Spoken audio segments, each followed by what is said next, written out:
لیکن کیا پہلے یہ بتائیں، عمران خان صاحب نے نواز شریف صاحب کو 12واں کھلاڑی کہا سیاست کا، یہ کیا کانٹیکس تھا؟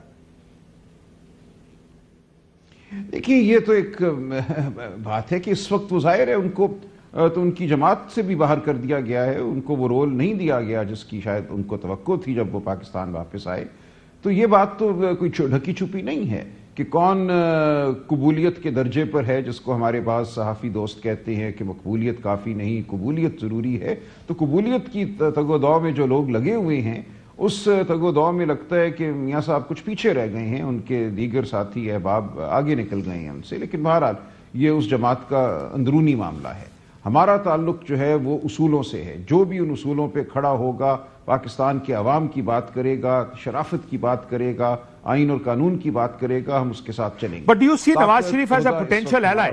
بیکاز دیکھیں آپ کو پولیٹیکل الائنسز جو چاہیے وہ بڑی سیاسی جماعتوں کی چاہیے. 3 بڑی سیاسی جماعتیں ہیں، مسلم لیگ نون اور پیپلز پارٹی. بلاول صاحب بھی بہت گرجے برسے 27 تاریخ کو، ظاہر ہے ان کی بھی وجہ سمجھ آتی ہے، ان کو اپنی سیاست کرنی ہے، وہ ظاہر ہے انہوں نے بھی کندھے استعمال کرنے ہیں، وزیر اعظم بھی بننا چاہتے ہیں. لیکن پرابلم یہ کہ آپ کو ان دونوں سیاسی جماعتوں میں سے کسی ایک، پریفریبلی دونوں کی حمایت چاہیے. اب نواز شریف صاحب 12ویں کھلاڑی تو ہوں گے، لیکن اگر آپ کے ساتھ مل گئے اور لیٹ سے اگر مسئلہ اب لارجر کاز کا ہے تو یہ تو جنگ جیتنی آپ کے لیے آسان ہو جائے گی.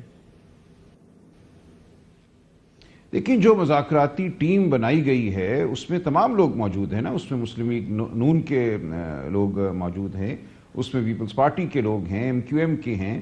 تو کریں بات، ہم بالکل بات سنیں گے سر. لیکن لکھ کے تو آپ نے دینا ہے. آپ کی جو ریٹن ڈیمانڈز ہے سلمان صاحب کے، اس میں یہ لکھا ہوا آئے گا کہ ہم اس ملک میں جمہوریت کی بالادستی چاہتے ہیں، یہ ملک آئین کے مطابق چلے گا. نہیں پتا کہ ہم ریٹن ڈیمانڈز، یہ کہاں سے آئی ہے بات کہ ہمیں کوئی ریٹن ڈیمانڈز دینی ہے. میں نے پڑھا تھا سینیٹر عرفان صدیقی صاحب نے یہ کہا ہے، ہم دیکھیں گے ہم نے ریٹن دینی ہے یا نہیں دینی. کوئی ڈکٹیٹ تو یہ نہیں کر سکتا ہمیں.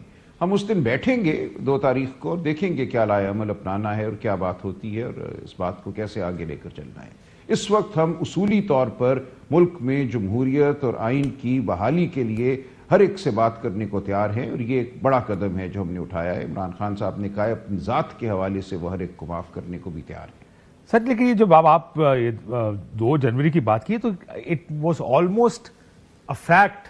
مجھے کسی نے کہا، میں بات کر رہا تھا آپ کی پارٹی کے کمیٹی کے ممبر سے، انہوں نے کہا جی ہاں وہ عالی امین گنڈاپور صاحب بھی اسلام آباد آئیں گے تو ہم نے وہ لکھنا ہے نا جی جو ڈیمانڈز دینی ہے ہم نے حکومت کو.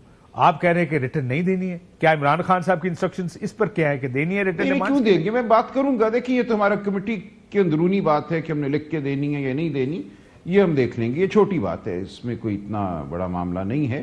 ہم آپس میں طے کریں گے کہ ہم نے بات زبانی کرنی ہے پہلی نشست سے پہلے یا لکھ کے کرنی ہے. مجھے بظاہر لکھنے کی بھی وجہ نظر نہیں. ٹھیک، لیکن اگر آپ نے کرنی بھی ہے سلمان صاحب، تو لگتا ایسا ہے کہ ڈیمانڈز یہ ہیں جوڈیشل کمیشن بنائے، ہمارے قیدیوں کو رہا کریں.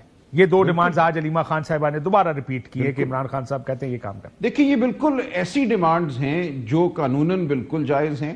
کس کام کے لیے کمیشن بنتے ہیں؟ دیکھیں 2 بڑے واقعات ہوئے نا. 9 مئی کا واقعہ ہوا، 26 نومبر کا واقعہ ہوا.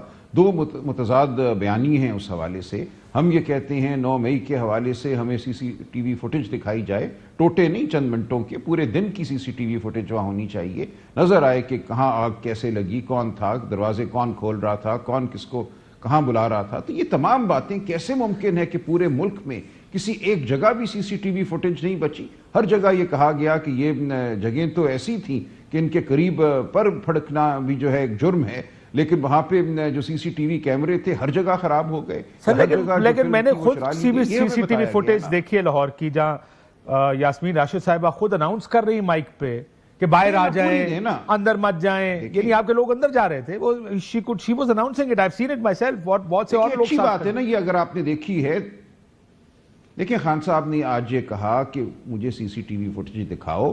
جو لوگ ہمارے اندر گئے ہیں، جو لوگ ملوث ہیں، میں ان کو نہ صرف ان سے علیحدگی کا اعلان کروں گا، انہیں پارٹی سے نکالوں گا، بالکل میں کہوں گا کہ ان کو قانون کے مطابق سزا دی جائے. یہ کہا انہوں نے آج صحافی حضرات سے. لیکن CCTV فوٹیج دکھانے میں کیوں ایک کوئی اعتراض ہے، یہ ہمارا سوال ہے. اسی طرح 26 نومبر کے حوالے سے ہم کہتے ہیں ایک کمیشن بنایا جائے. انہی کاموں کے لیے کمیشن بنتے ہیں نا. ملک میں ایک قانون موجود ہے، انکوائری کمیشن ایکٹ، کیوں اس کا استعمال نہیں کیا جا رہا؟